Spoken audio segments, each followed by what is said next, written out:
So welcome to the Plug Podcast. This is actually our second show, first one that's going to air, but asterisk here.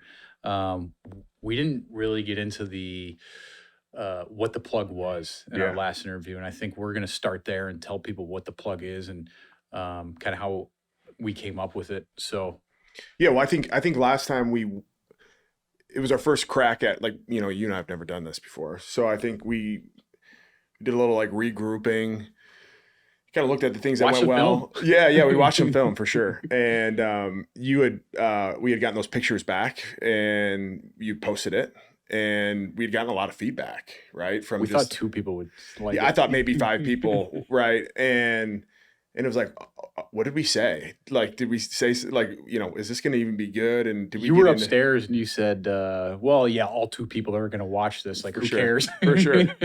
For sure. Yeah. So we kind of, I think we both took a step back, and like you said, we watched the film. And while I think it was really like a good first, like go at it, there were some things that I think, some valuable context and some background that I think was maybe missing. And one of those things was the plug, right? Like, you came to me back in April 18th. Yeah, and you're 10:01 like, I PM. want to start. Yeah. Like, you're like, I want to start a podcast. I'm like, here we go again, right, Jeff? Like, another business idea. And you're like, what do you think of these names? Like, this is kind of what I'm thinking I want to do with it, and the goal of it, and what do you think we should call it? And you sent me a bunch of names, and I'm like, what about the plug, right? And for those listening, this isn't set in stone, right? Like, we're Right. kind of, We need some feedback if you guys Yeah. think it's appropriate or not. right. But the reason why we came up with the plug is it's kind of a slang term for, like, the hookup, right? And at least when I think of Jeff Cole, and I think what a lot of our peers think of you, is a guy, like, their guy, right? Like, everybody's got a guy. My guy is Jeff Cole, right? And that's a lot of what I think the general sentiment for a lot of people that know you is, like, if they need something, whether it's, something broke in their house, or they need to get out of jail, or they lock their key, or they lock their keys in their car, right? Or So, how like, about you and Clay had a fun night out in Chicago, and I think you were fake dying, and Yeah. you're like, Clay, who are you going to call? And he's like, I was going to call Jeff. Yeah. You're like, well, you wouldn't call 911? Right. Yeah, like, you wouldn't know what to do, right? So I think that was the sentiment around choosing the plug, is it's kind of that slang term for, like, hey, you got to hook up. And I think it's appropriate because, I don't know, maybe, like, dive into what your goals were when wanting to start the this podcast, and that'll maybe shed some light on the feedback that we get on maybe what we should change the name or change the logo or whatever that might be, right? Yeah, so I have OC Property Solutions, right? You obviously know you use us. We're a construction company. Mm-hmm. And my goal behind the podcast was, my network is so unique. I Right. think it's a lot. It's a lot of different types of people with great stories. Mm-hmm. And I wanted to get those people in a room to tell the stories, because I think people would like to hear that. Yeah. And I reached out. She said, "Hey, I want to have a podcast because my network. I'm not a college graduate. Didn't go to college for more than 2 semesters, and it's not. I don't have all these businesses and have been somewhat successful because I'm smart. It's because of people who trusted me, believed in me, and that's my network. Right. And that's all I have. So that's why I'm very careful with my personal brand. Right. I take my personal brand very seriously, and how people view me and decisions I make. Mm-hmm. I don't want to let people down. But Yeah. I wanted to have my network come in and tell the stories. Yeah.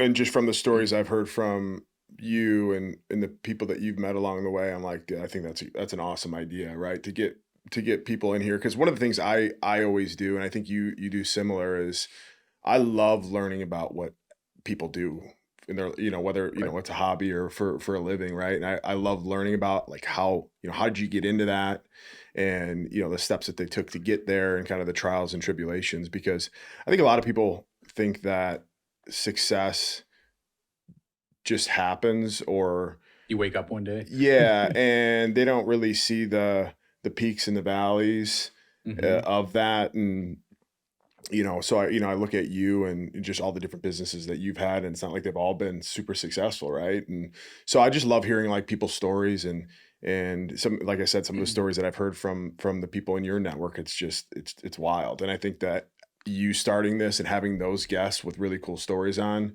I think other people could benefit from and find, super interesting. Yeah, I talk to a lot of people. I ask a lot of questions. People are like, "Dang, he asks a lot of questions." Yeah. And the reason I do that is I've paid the idiot tax, and so Yeah. have other people. And the idiot tax is mistakes. Right.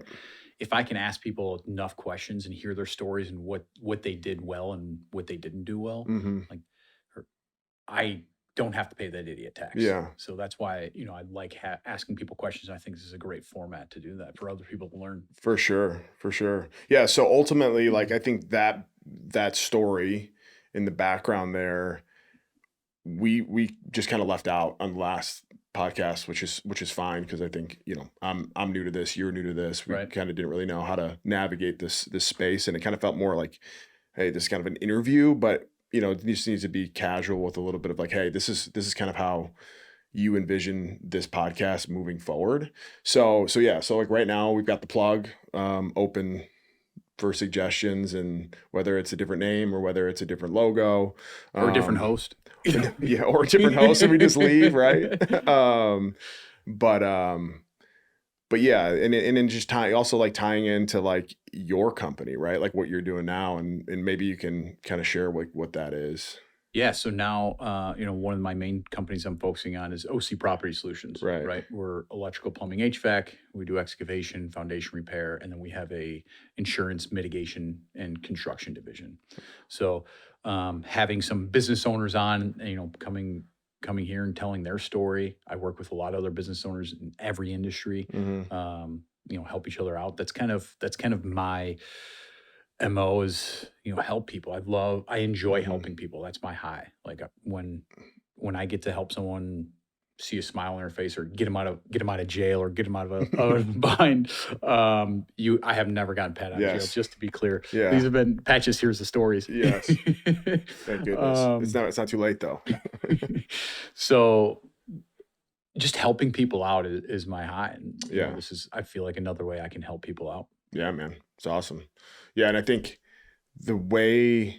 so maybe let's do like a recap a bit on how you and I maybe first got connected, and then kind of tell that story and kind of do like a, then to now, and some of the stories in between, and some of the businesses that we had together. And yeah. So I think you and I have two different perspectives on how we met, right? Yeah. Like you were at a different place in your life than I was. I was in high school. I was 16 years old. You were... I was like senior in high school going into college, kind of like that transition. Yeah. And we met at the gym, Extreme Speed. It was Yeah. Casper's gym. And I'll let you go in like that story and detail that out. Yeah. So the first time Jeff and I met, and like he said, the way he maybe remembers it might be a little bit different, but it was the same location. Essentially, I started training at this place called Extreme Speed, which is owned by Kevin Casper. And for those Lisa Casper. Lisa Casper, yes, Kevin's wife. But Kevin was the guy that did all the training there. And for those that don't know, Kevin is a 9-year NFL vet? 9 or 10 year. He's not human though. No, yeah, he's a freak. He's a robot. I mean, he played wide receiver in the NFL, and he's a white dude. So and broke NFL combine records. Yeah, you had like the second fastest 40 ever. I think he still holds the shuttle, short shuttle, or like the L drill combine record to this day. So the guy's just a genetic freak, and passed along in the genes too. Yeah, and his kids are multiple scholarships. His son Kyler is, what is he going to be, a sophomore at Oregon now, because he had that sophomore, junior. Yeah. So he had every offer in the book, and he'd be a great guy to have on, right? Talk about all the NIL stuff and just the recruiting process, and then just his story, right? But to tie this up, Kevin owned a gym on the border of Naperville, Plainfield area called Extreme Speed, and I was training there right before I was going into college, and I saw Jeff at the gym, right?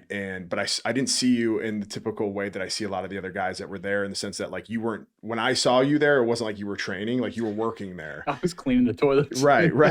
And sure enough, just Kevin's like, yeah, I find out that you couldn't afford to train there, so to pay for the training that Kevin was giving you, you ended up like doing maintenance work, janitorial work, kind of the Fixing the woodway treadmills, yeah, just mopping the trying floor to at add night. value just to so that you could train there, right? And I think that again, it just speaks to like the foundation of just your work ethic and just willing to find a way to make things happen. So that was really the first time that you and I met. Yeah, and then later on, you were, I think, so you went to NIU at the time, right? Yeah, we going to NIU. So Yep. I was then probably a junior senior when I think you and I reconnected before you went back to the NFL. Maybe Yeah. let's go back to NIU days. Yeah. Um, so you were recruited out of high school to go to NIU, right? Yeah. Yeah. So where I live, NIU is about 30 minutes or, maybe 30, 40 minutes away. Mhm. And grew up going to like the NIU games. I remember watching NIU play Maryland at home, completely packed stadium. Wait, say it again. NIU played Maryland at No, home. you said it was a completely packed stadium. Was that the Completely only time packed. it was ever packed? No. I mean, up till a while I mean, NIU was always like fully packed. So, yeah, that was like Sean Merriman was on Maryland, that Maryland football team. So yeah, I grew up going to these games and I was like, man, that'd be a great place to like to go and play, like a realistic dream, because back then it was kind of like, navigating the recruiting was tough because you're sending out VHS tapes. You don't really there was no social media, right? So I didn't the recruiting was just a little, was a lot different. So I'd sent tapes out to, like North Central, Elmhurst, like some D3s all the way up to like, University of Illinois, Notre Dame, and then a lot of like the mid majors. And it wasn't until the last day, like it was like the day before signing day, NIU had somebody decommit, and then it opened up a scholarship spot, and they called me. I had some other offers, but it was a lot of like 1AA schools: Illinois State, Western Illinois, Eastern Illinois. If you didn't go to NIU, where were you going to go? Probably Eastern Illinois. Okay. Yeah. Tony Romo. Tony Romo. Yeah. So so I ended up committing to Northern, and off season I would still do a little bit of extreme speed training, but primarily it was all like doing the training at Northern. So there's no NIL deal in college when you're playing. I know a lot of people talk about this. Were guys getting paid? No. No. I mean, it was like we had our I forget the title. It was like this compliance officer that was through the university, where if we even wanted to have a job in the off season, like any of the players wanted to do anything that required like getting paid whatsoever, the employer had to fill out these compliance like paperwork to ensure that we weren't getting paid more than anybody else, like fair market value, not, you weren't just being hired because you were an athlete. So like they were so tight on all of that. So nobody was getting paid, at least that I knew of. We had some guys that I was fortunate. I lived with the quarterback, right? So and he was, he was a big time player for us. So I got to kind of reap some of those rewards of just his fame at the university. So there were some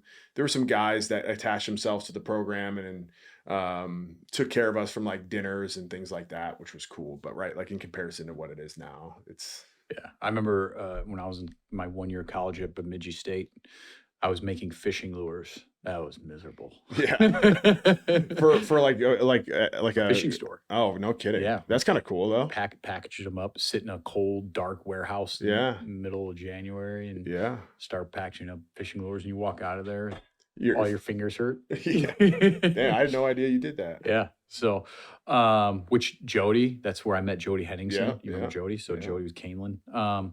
So you're at NIU.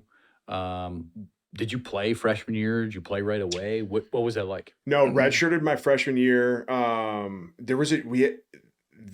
My freshman year, which was like 2007, we had a really, really talented roster.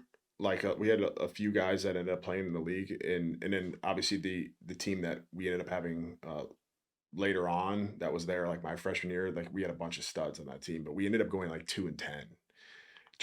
I think we had, 8 losses by like 6 points or less. It was like one of those types of seasons where it was like really close, but just had a really down year. That was Joe Novak's last year. Okay. It was my freshman year. So I redshirted, and thank goodness, because a few people in my class, due to injuries, were forced to pull their red shirt and play. And they didn't play a whole lot, but they played enough to where they lost their red shirt.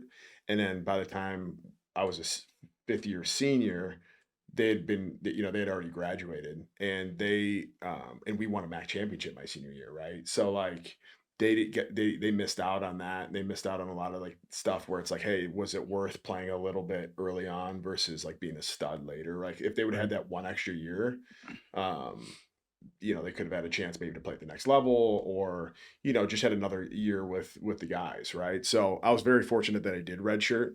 But it was my junior year is when I tore my ACL, and we spoke, kind of in depth to that on like the first time that you and I talked on this podcast, but I tore my ACL my junior year. So I missed my entire junior year as well. So I guess maybe in hindsight, not redshirting my freshman year would allowed me to then redshirt during when I tore my ACL, because back then you couldn't like redshirt twice, Right? Like you can The gray shirt or whatever. Yeah, like now you can, like we said, there's guys that are playing that, with that COVID year too. There were guys that were like 8 years playing, but like I think there's new rules now that allow guys to get a year back if they get hurt and stuff like that, which is good. Like they needed to do that. Yeah, let's talk about scholarships and stipends and things like that, because there's a lot of people that I hear and talk to that say things that are wrong, and I don't say anything to them, but Right.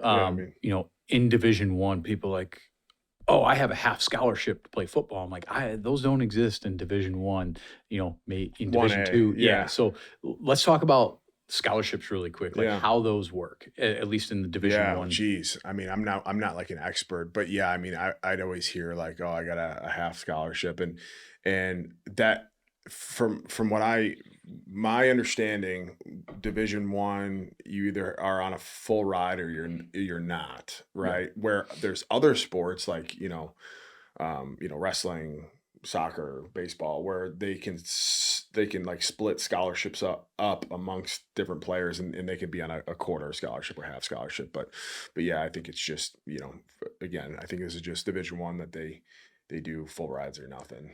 For football. For football. And then stipends. Talk about stipends. Like, did you get a check from the team? Like, how did that work? Yeah, we had like I remember you telling me you bought video games with it and everything. Yeah, we had like our Scotty check, and essentially what that was it was like if you weren't living in the like student housing, they'd give you like that money to then for like books and food and housing. They would give you that in the form of just like a check, and then it was like your responsibility to pay your. How much would you get? It was like $900 a month. Which in college you're killing. In college it was like 2007, right? Yeah, so so that was sweet, right? A $900 Scally check was like. What'd you buy with it? Man, I think we bought. It'd be like beer. I think we got like like Xbox, Madden. Yeah, like video games and stuff like that. But I mean, I remember like 2 of the years that we went on spring break, and I used like a lot of like saved up Scally checks to like go on spring break somewhere, right? I wasn't blowing it. I mean, it was good money, but like after you're done paying like your rent and then with food and stuff, it wasn't like there was just so much money left over that you were just, you had this excess. So there was like the NCAA game recently just paid some players. Were you part of that? Did you get anything from that? Yeah. So, well, I mean, we got, I remember there was a few years after college where I'd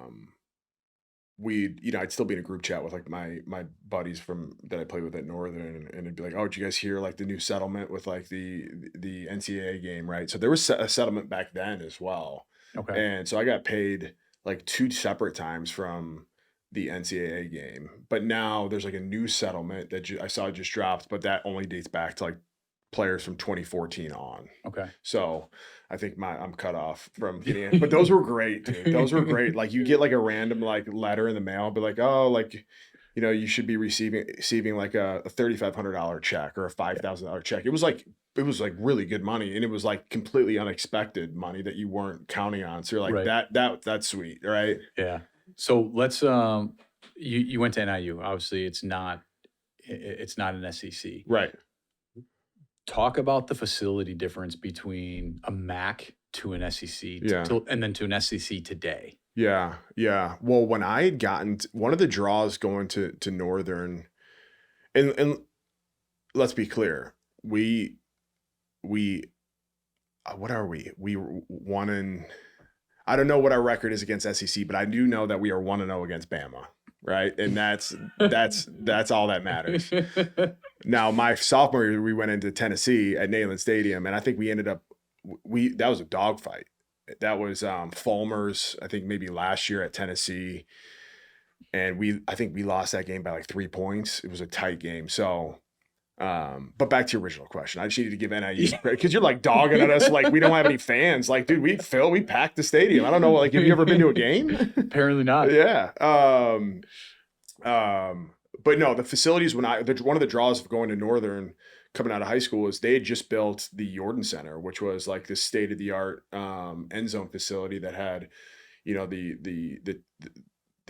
physical therapy room. It had like the equipment stuff, and then we had our locker room in there, and then they had that's where they had all like classrooms with computers for like all the athletes to get like their do like study tables at, and then they had the big weight room. So it was like this massive, I don't know what the square footage was on it, but a really nice brand new facility that just opened my freshman year. So the facilities, you know, back then were pretty comparable to like probably like your lower echelon, maybe Big Ten, but it was new, right? So it's like maybe like we didn't have as many or as big, but in terms of just like a really like being really nice, I mean, it was sweet, right? It was good stuff. But now seeing what, you know, with just the NIL money and just it's crazy how much the difference between, you know, me being at Northern from what I was there 2007 to 2011 in like the past like 10-15 years, the difference that seeing some of these kids go on the visits and seeing their locker rooms it's wild. is insane. It's wild because like we didn't even have we didn't like Twitter really didn't start becoming a thing until like my senior year, right? Like Instagram wasn't a thing. And that's where like the recruiting is at now, right? Because you see these, like you said, you see these kids on their visits. Where do you see that? What do you see that content on? In the social locker rooms media. on social media, yeah. Right? So they're using that. So it's like facilities, like you're getting inside access to all these facilities. Like you only knew what facilities looked like back when I was going on visits, when you would actually go physically go there, or maybe they had like a website where you can go to like athletics, go down facilities, and you could see like a couple photos, and maybe they had like a virtual tour option, right? So you're not really like being able to like see facilities until you're on campus back then. But Right. now like you're seeing all of it like in YouTube, you know, You're seeing it live. I mean, live stories and things like that. So that plays a big role into it. And now with kids' abilities to transfer at any time, it's tough to like facilities matter so much, right? Because you get these kids on campus, and then if they start having success like on the field, keeping them there when they're getting lured by other universities from like, you know, obviously trying to pay them, Yeah. but then just like trying to keep up with like the facilities that they have. Like NIU just doesn't have the means to and the resources to do that. I feel like some of these schools have better locker rooms than the NFL's teams. Oh Some yeah. teams. Yeah, for sure. Yeah, that I think that's a fair statement. It's not like when I was only in two well, with tryouts and stuff, I saw more home locker rooms, but for the most part, yeah, like a lot of locker rooms and the facilities in college are far exceed the NFL. So you're at NIU. You graduated in 2011. Tell me about the process of training for did you go to the combine? Right? No, didn't go to the combine. Didn't get invited to the combine. How did they see you? Talk about, did you do a pro day? Did a pro day. Okay. Yeah. What was a pro day like? Who Yeah. was there? So, did some of my training for my pro day with Casper, and it was, you know, you kind of have an idea. You kind of have an idea like where based off of your performance in college and like what you're Mhm. hearing from like your like agents, I ended up signing with at the time it was called Players Rep, but now it's called One of One Agency. Um, and you have somewhat of an idea. They give you somewhat of an idea of like where you would fall. I think losing my junior year was tough because I mean that's a big time recruiting year for a lot of these scouts to see like okay, this guy had a really good sophomore year. Going into my junior year, had a lot of like preseason publicity, and then tore my ACL and missed that year, right? So it was like really I just had my senior year to prove myself. So it was kind of always like, hey, you're probably going to be a late round priority free agent. So I thought there was maybe a chance that I would get picked up like late sixth, early seventh round. But I trained at a facility called Pro Force, which owned by Chris Browning, and that's where I did all my combine training. And it was like a full time job. You have strict diet. You're doing 2 days, and you're getting like you'd have weight days, you'd have physical therapy days, you'd have a combination of Mhm. weights, different sorts of like training as well as physical therapy days. So it was a full time job for shoot, was it a couple months? I mean, man, that was so long ago now. Yeah, it was a couple months, couple month process, and Was it still in that warehouse? in that Yeah. old warehouse. Yep, Yeah. yep. But they had turf and everything, and I mean, it was dialed in. I mean, he had all the video equipment with the laser timers to where we would go back and we would kind of watch a film of like when you're trying to shave off tenths of seconds for a 40-yard dash, it's like you're looking at every single angle to, your shin angle to where your knee is, to where your foot is, and how you're exploding out and the lean of your body and not being too far, leaning too far forward, but not standing too straight up. Right. So, you're trying to like shave tenths of seconds off for those different events. And then the weight portion of it with the 225 bench, right? And then like the vertical jump and things like that. So you're just like that's all you're focusing on, and you're doing some position skill work, right? But the bulk of it was all those different events that you're training for. So yeah, I did my pro day. What sucked was our pro day. The You do the weight portion, the bench press, the vertical inside in the weight room, and then everybody got brought outside to the field where all the scouts were. And that particular day, it was like 38 degrees At NIU? at NIU in DeKalb, windy as all hell, and you got to run a freaking 40-yard dash. And I ended up running okay, but like I was like I was like a 4.69 40, which I was hoping to. I think I was like I did one. It was like 4.69. The higher of the two was like 4.72, and so not my best showing, but just for like the elements, it was fine. And kind of fast forward draft day, first Did any day. teams tell you before draft day, like, "Hey, we're interested in you," or was it kinda pretty quiet? Did you do Yeah, any team visits, anything like that? no, Okay. no. You're really not doing team visits like that unless you're like top like first rounder Okay. for the most part. But you do have a good idea. Like there's all these different like draft grades that they give you, and I was given like a seventh round draft grade. So I was like, okay, I could go in the seventh round. So I knew like the first 2 days of the draft I wasn't going, Right. so I got to watch it kind of casually without any like anxiety or anything like that. But it was the third day, the last day of the draft, where I was like, okay, I could hear my name get called. Now it's like when you start getting calls from your agent, and um, we were getting towards like the last like 10 picks, and that my agent started, we were texting all Right. day. But he was calling me. He's like, hey, just got off with so and so, like, they might take you in this number late, whatever. I'm like, okay, cool, that'd be great. He's like, I'll keep you posted. That draft slot came around, didn't get called, and it was the last overall pick, and then my roommate ended up getting picked last. So the quarterback that I mentioned earlier that I lived with, he ended up being Mr. Irrelevant, got drafted last overall to the Colts. So I was so jacked up for him. So like my family, he like lived at my house in the off seasons and became really tight with my family. So we're all celebrating his success, and And it was like while we were celebrating, I ended up getting a call from my agent. My agent's like, hey, we've got like 2 teams that want to sign you. One being the Atlanta Falcons. He's like, I think the Falcons would probably be the best bet. They didn't draft a single linebacker, and they're gonna. I don't know how many backers they're gonna bring in, but just knowing that they didn't draft any linebackers is a good thing for you. So I think it'd be a good fit. So ended up going to Atlanta. What was that like? You get called, and they're like, "Hey, we're going to give you $10 million. Come be a linebacker," because that's what everyone gets paid, right? No, yeah, yeah. No, it was not $10 million. I think it was more like $10,000. Yeah, it was a pretty small signing bonus. Again, I should probably know these. So how does it work? They call you and they say, what do they say to you? Hey, would you come play for us? Can other teams sign you?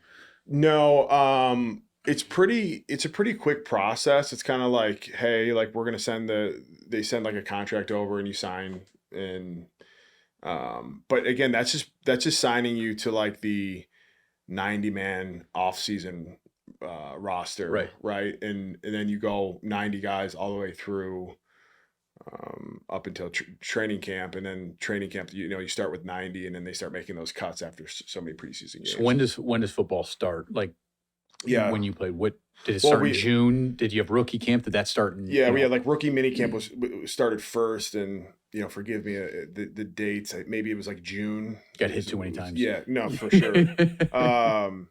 It's been so long, right?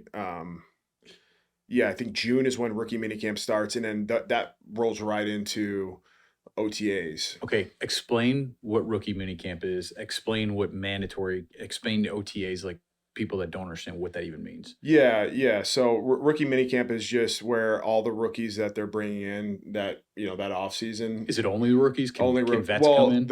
I went to rookie minicamp twice because I was I was on practice squad my first year in Atlanta, so I ended up going back again and participating again in rookie minicamp my second year. Okay, it's kind of like a vet, right?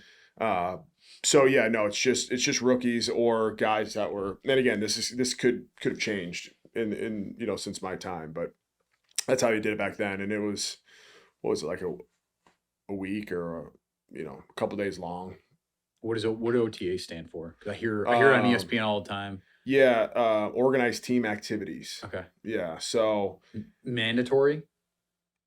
Yes and no, kind of. Yeah. Yeah, so it's one of those things where, if you're Tony Gonzalez, you're probably not showing up. Yeah. But I think he did, right? There was a few cases where guys don't, but for the most part, guys it's their job, right? They show up, they go to work, but there's rules and regulations around like coaches like actually coaching and install, right, that you can't do during this time, but you're doing, it's a ton of like workouts in the gym, treatments, conditioning, things like that. So it's trying to create a team atmosphere. But it's organized. It's not like a cluster, right? It's a lot of it's ran by the strength staff. So you're doing that, and it's a good way to like you're living out there. You're kind of bonding with the guys, and so you're there, and then you go home for maybe a month or two, and then you jump into to training camp. Training camp. Okay, so training camp, there's 90 guys. Yeah, it's different. It's different now than today, because back then I think you were allowed 8 practice players. Now you're allowed like 20. That's in the regular season. So right. There's 90 players out there when you're playing. 2011 or 12. Yeah, 2012. Yeah. How many practices are there until the first preseason game? And then talk about cuts, like the first cuts. Yeah, I think that there's like one full week, or maybe it's 1 or 2 full weeks of like training camp where it's like 2 days, but it's not. It was 2 days, but not 2 days full pads. You're right. You can only do full pads one of those practices, and the other one wasn't full pads. And they changed that like right when I started. But yeah, you're doing like a week or 2 weeks, no games, and then you go into like game week. I think game week was probably week 2, right? And then you have they kind of treat it the same way that they do every other week in the regular season. Is you're watching film, you're breaking down like the different players that they have, right? You don't know a ton about who they're going to be starting here or there because, every season is new and there's going to be some new guys. But yeah, I mean, they treat it very, very similar to a regular season where you're doing like a full scouting report and by that time you have a decent idea of like kind of where you're falling in the depth charts on different, special teams and then in your specific position or role. And usually that first game, the vets play a good chunk of it. And then like, you'll get maybe an opportunity like the last quarter. And then as the games kind of go on, like second game and third game, you're getting more time, and then the vets are resting a little bit more. So what are the cuts? It was 90, 70 something. I don't know the numbers, but the big cut, the first round of cuts wasn't the biggest, but it was after that second round of cuts, that's when it was like the big chunk, and then the third one being the other big chunk. So my rookie year, they brought in like 4 or 5 backers. Undrafted free agents. It was me from Northern, guy Max Gruder out of Pitt, Jarrell Harris out of Alabama, Rico Council out of Tennessee State, and then myself. So, and you guys had, I remember seeing a lot of social media back then, D Block, right? D Block. Well, yeah. Well, I guess that's kind of fast forwarding. So to kind of make a long short, I ended up signing on Atlanta's practice squad. Actually got cut the last round of cuts. So you went to the last preseason game. Last preseason game, and we had played Jacksonville. There was like two linebackers left, me and another guy, and I balled out. I had like 11 or 12 tackles. Did everything that I could, and as guys know in the league, right? Like it's place and time, and a lot of the stuff's out of your control, and you might not even be fighting for a roster spot because it's like, hey, we might actually only go with, like we might bring on an extra running back, right? So it's like that's going to take away like a spot on defense, right? Which could be your spot at linebacker. So I did everything I could. Ended up the next day coming in, showing up to training tables and was getting treatment. And then the guy came in and said, "Hey, can you bring your playbook? Bring your playbook and Grim go." Reaper. Yeah, the Grim Reaper. Right. Yeah. So he's like, "Bring your playbook up to Coach Smith and the GM want to talk to you." So you kind of know what that means. And we had they were really nice. Like, "Hey, you had a great game last night. You've done everything you can do, and we think that you put good film out there to where you're putting yourself in a good chance to get picked up somewhere else. But unfortunately, we're actually not going to sign a linebacker out of this draft class this year, and that's that, right?" Yeah. So I'm like, mentally, you're like, I'm done playing, because we've talked about that a lot. Like a lot of players that we know, they struggle with what's next. Like all I've known was football my whole life. So what's going through your head at this point? I mean, you're probably not going to remember. Yeah. No, I actually remember this. I remember it pretty vividly in that there was like a sense of, you just go through training camp, which is just a grind, right? Like, and you've been there all summer. You go through training camp, it's a grind. Like you're putting everything on the field. Like you're exerting like the maximum effort that you can to try to like prove yourself to win a spot on the roster. And then like you get told like we're going to cut you. So there's definitely that like deflating, like, geez, like what's what now, what's going to happen? But then there's that like, okay, like I need, like I miss home. I miss my family. Like I'm kind of excited to see them. I need to navigate this next chapter. So I was bummed for sure, but I'm like, all right, I'm going to have to figure this out. And then they end up booking you a flight. Like it was like the next day, fly home. Parents picked me up. I remember we went to Applebee's on the way home from the airport. You have Margs? Margs? I don't remember the drink I had. But I do remember we went to Applebee's and then went to bed that night. I remember I was like, oh man, it feels so good to be in my own bed, right? Because like, you're sharing rooms with guys throughout that whole training camp experience, and it's not like the beds are that comfortable, right? So it was like, I remember being so excited to see my dog that I hadn't seen for a while. So it was good to be home, but like not good to be home, right? And I woke up the next morning and my phone rings and it's Atlanta, and they're like, "Hey, we want to we want to sign you back. We want to sign you back to our practice squad. They just wanted you to have one more good night of sleep before they brought you Yeah, back. I'm like, and they're like, we have a ticket booked for you to fly back out tonight. I'm like, are you kidding me? Like, you guys have just told me this while I was there. And I think maybe what happened was they were probably getting some calls from other teams, like asking for film and interested in me. And they're like, hey, maybe we should sign this guy back. So that's what they did. So, yeah, I was there for the entire year that year. And, there was a couple opportunities to, that I thought like maybe I was going to get moved up to active based off of some injuries that didn't end up happening. And I remember it was like week 7. I was in the weight room and I come back to my locker and I check my phone. I had a bunch of missed calls from my agent. And he's like, hey, I called him like, what's going on? He's like, hey, the Eagles want to sign you to their active roster. I'm like, oh shit. Like, let's go. And he's like, they've got a game on, like a Thursday night game. And he called me, maybe it was like a Monday. They're like, after the Thursday night game, they want to fly you in and sign you, on like over the weekend or something, because they've got a long week, right? Because they played Thursday and then they didn't play again until the next Sunday. So like that was the time that they usually bring guys on, because they had an injury and they needed a linebacker. So I was like getting my stuff like kind of prepared, because I'm not telling Atlanta this, right?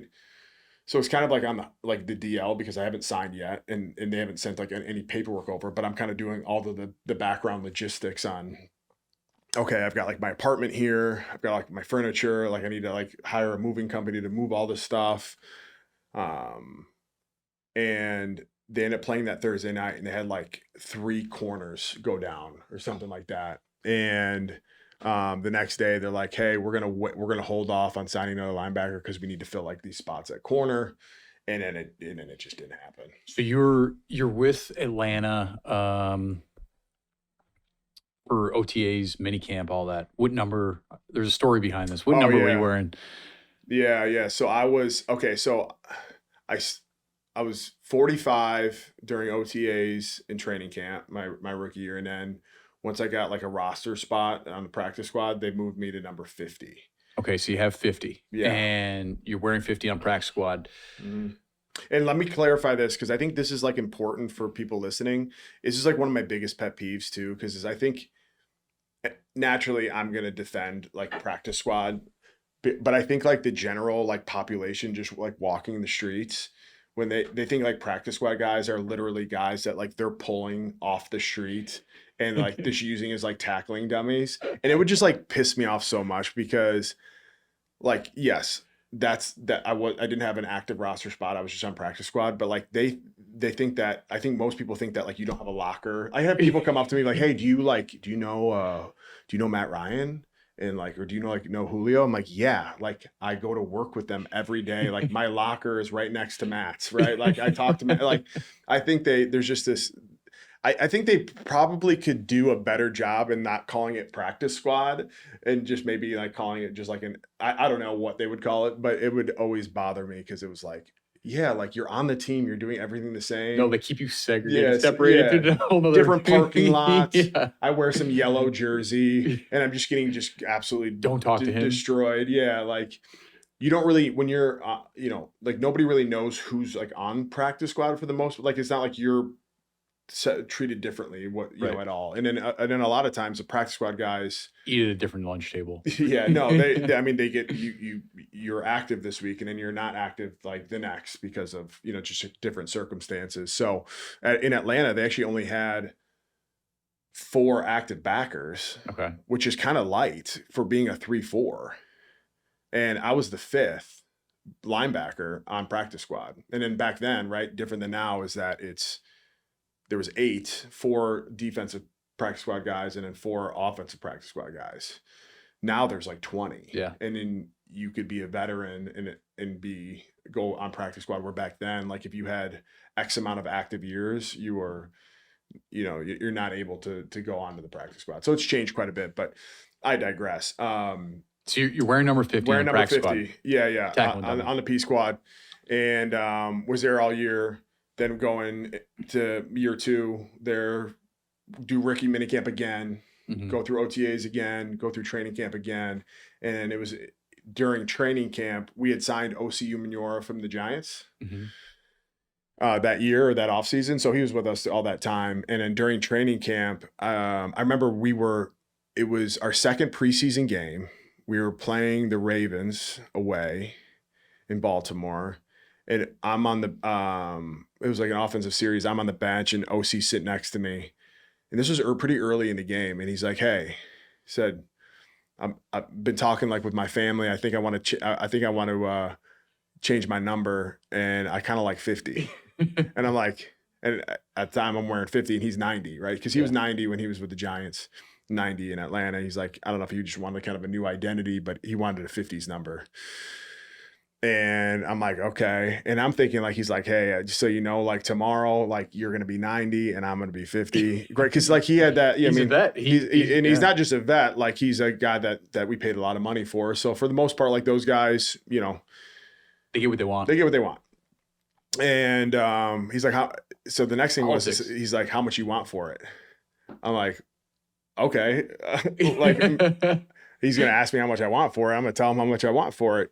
So we kind of went back and forth a little bit on the negotiations of it. And the next day there was a check in my locker and he bought the jersey from me. And it was this big news story because then at practice, right, all the media's out there. They see OC come out in 50, right? And it's not just like simply like, here's my 50 and here's your 90. Like they've got to change all the books, the roster on the website, like his number, like on his placard, right, for his locker, like that needs to change. So there's a lot of moving pieces to changing a number, right? So I don't high school, you and I are just swapping. Yeah, swapping a jersey, right? So like word had gotten out, and so we come out to practice. He's in 50 and I'm in 90, and then there's a story of like, so what did you get for it? So we both agreed, right? Because we wanted to keep everything on the DL and, you know, tax purposes and stuff like that. And so I forget if it was him or me. He basically the story got out that like he bought me a Bugatti. And at the time, this is like, remember that song, I rolled up in a new Bugatti, right? Yeah. Like that song. I think that's how it goes. That Bugatti song. Don't sing like, ever again. That Bugatti song was like kind of popular, and that's like when the car became popular. So and that's like a $1 million car. Right.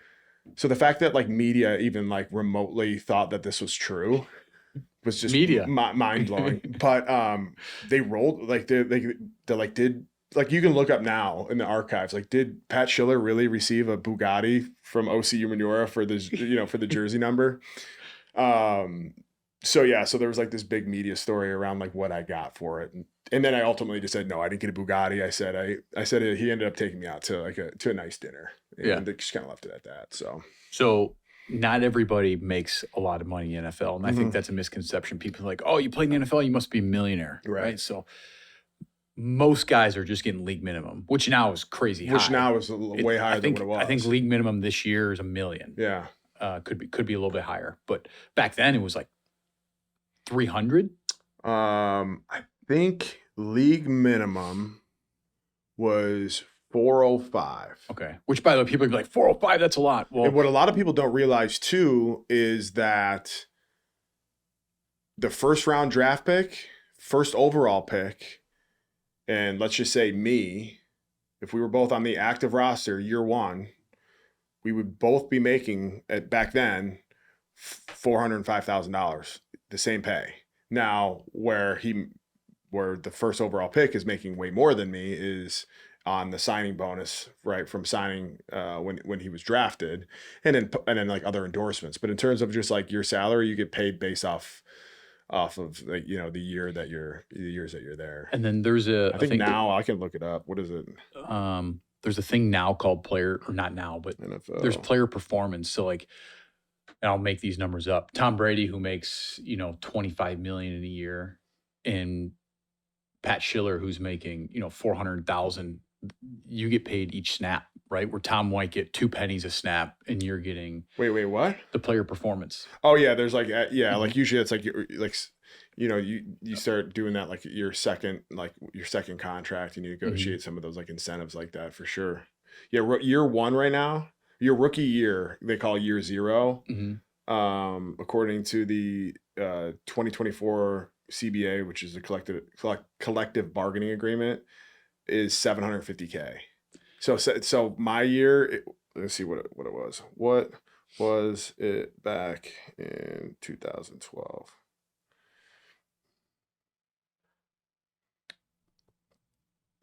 $390.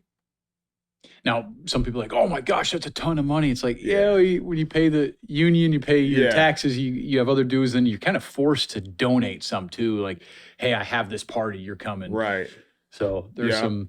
Yep. And then you're getting, it feels like you're making actually a lot more because you're getting paid on a 17 weeks like schedule. Mm-hmm. Because it's not like they take that over 52 weeks, like out of a year, like a normal person's job, right? Like you're only getting paid during the season, which is like 17 weeks.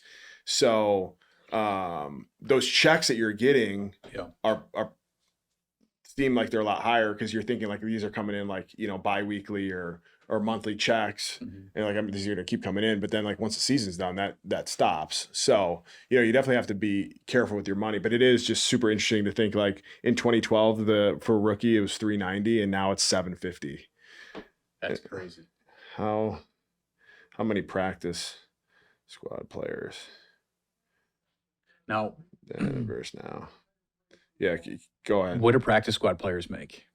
Practice squad players, it was like, I don't remember the total. It was probably like half of that. Okay. Half that. But you go from making a $900 a month scholarship check to making, close to 200K over 17 weeks, right? Like you do that math. It was like, holy shit, like this is a lot of money, right? Yeah. So it felt like a lot of money. But I think everybody thinks that, if you're in the NFL, you're making millions of dollars. And right. Even, back then, if you were on the active roster, you're making 390 back in 2012, 390, great money, but after taxes and, not everybody's like super smart with their money. And that 390 is like for a first year player. It goes up every year. Yeah, exactly. Yeah. So like, the 390, it was like 390. Then your second year is 465, third year, 540, so on and so forth. So it definitely goes up every year. Right. Absolutely. But I mean, let's just say that you were fortunate enough to have 3 active years in the NFL.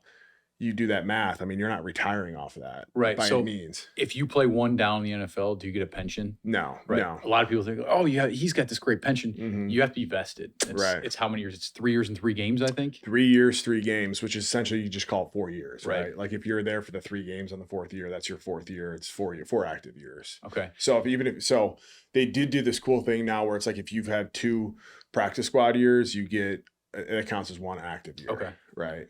So now you're with the Falcons. You sell your jersey. Where are we at now in your career?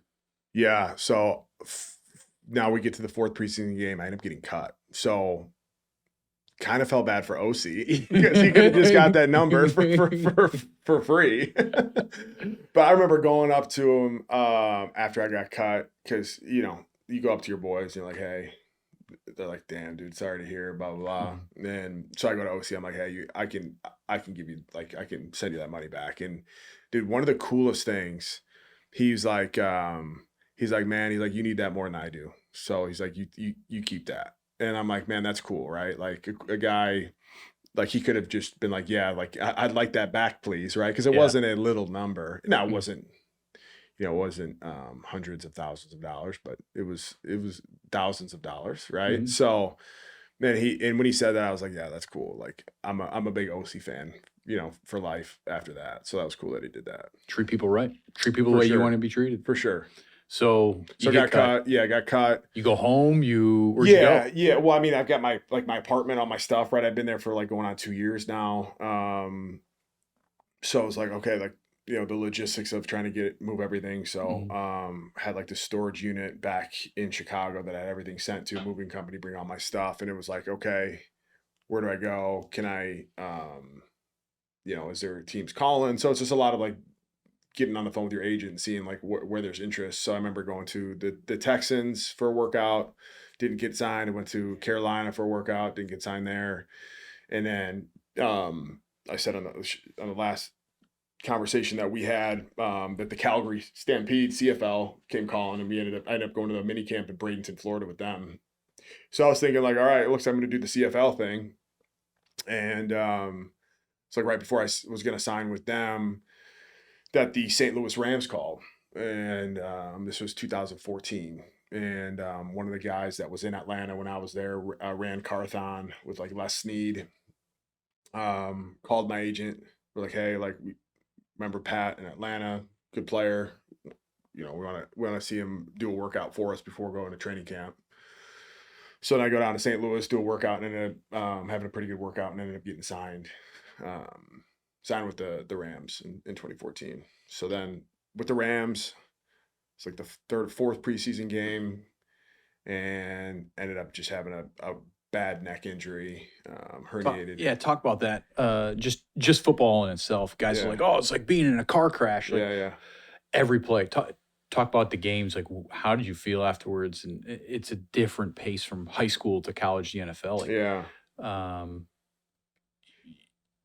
The injuries are much more significant. Guys are much faster. Yeah. They're much bigger. So talk about that to the general public who don't quite understand what that's like. Well, and I don't want to discredit college too, because I mean, I feel like some of the biggest hits I had came in college, Mhm. right? Like, I think That's 'cause you played more. I think that's no, yeah, but I mean, like, at that level, everybody's like the best Right. where they came from, right? Mhm. And then the NFL is just like another step above that. But like, the biggest gap isn't between D1 college football and the NFL. The biggest gap is between high school football and D1 football, right? Like, Yeah. that talent gap is like this. Yeah. And then it goes like D1 to like the NFL, right? And Right. then there's obviously those guys, those like 1%ers that are just, Mhm. you know, but that's where the biggest jump is. So it is kind of unfortunate that like with all this like concussion stuff and like injury settlements and that only comes by way of like NFL, because there's so many guys that have had sustained so many injuries playing in college that like should be probably getting taken care of that aren't. But yeah, I mean, the speed, it's just like the NFL is just like another level. But there is a certain aspect of it that was interesting, in that like I play linebacker, so in front of me is the defensive line, right? And like when you have like first and second round draft picks, like and like just experienced NFL vets in front of you, defensive line, that are holding up offensive linemen from like climbing to the second level, there was an aspect of like, oh wow, like I have like a little bit more like clearer vision because guys aren't getting to the second level so fast, right? So there was like, not, I don't want to ever say like it was easier, because it wasn't easier, but there was like, there are some facets of like when everybody else is so good around you, it makes your job a little bit easier, right? A players, man. For sure. So like that was kind of interesting. But yeah, I mean, I remember there was times, because so like when you're on practice squad, obviously during the week, like the offense is up and you're putting together a look team on defense, right? But like, remember how many defensive players I said were on practice squad? 4, right? Right. So there's active roster guys that Are giving a look to that the are, offense, have yeah. to give a scout look as well, right? And there's, you know, so there was like one defensive lineman, we had me as a linebacker, and then we had a DB, and then the other practice squad guy was actually a kicker, right? So there's actually only 3 defensive practice squad guys. So, you know, the other 8 guys, right, of the 11 were active roster guys giving a look. But I remember there was times where they would put Julio in slot, and I'd be playing outside backer, covering like the apex, like splitting the difference between the end man and the line of scrimmage, and Julio Jones at play number 2. And I had him to the flats. I didn't have a man. Dude, like going against Julio Jones and like, because when you're in quarters coverage as an outside backer, you've got the flat. So it's like a zone man concept, to where like if that player runs into your zone, so runs into the flat, like at 7 yards or below, and he runs to the flat, like it turns into man coverage right there. Right. So I got to play like man against Julio Jones, just absolutely getting torched. So like going against a guy like that was like crazy, but it's just kind of like, you know, it was kind of funny. But See, you're in St. Louis, and preseason game 4, you get cut. yeah. Then Well, no, I didn't get cut. I Okay. ended up getting hurt. Oh, you got hurt. That's right. You're right. You got hurt. You Yeah, what I happened? ended up getting put on injured reserve. I ended up Okay. getting put in IR. So I remember I was like, the amount of trips to like the special, like the neck specialists out there. I'd gotten multiple injections, and it was one of those things where like, hey, you've got like two pretty severe like bulging discs Mm-hmm. that the inflammation needs, because what was happening was those discs were really inflamed and they were pushing against the nerves that were like that would shoot down my arm. So anytime I would just hit anybody, even like it was just a tap, it would trigger that nerve. Yeah. And my arm, I remember my arm was like starting to atrophy. I couldn't pick up, I remember I couldn't pick up the laundry detergent, like bicep curl, like laundry detergent, because my arm was just so weak because those Wow. nerves were so damaged. Or maybe they weren't so damaged, they were just so like everything was inflamed and it was affecting the nerves, right? So ended up getting a bunch of injections. I remember I went on like 2 like Medrol dose packs for all the to like get the inflammation on the body, and then from there it was like, all right, we're gonna put you on IR, and then I was on IR until like week 6, and then they wanted to, because I was holding a roster spot on IR, and they're like, hey, would you consider doing an injury settlement so we can open up a roster spot? It was something like that. And I ended up doing an injury settlement to where it freed up a spot. And then, yeah, so that was it. So take an injury settlement. And I think this is where our story then comes together. Yeah. So you call Cass, you say, hey,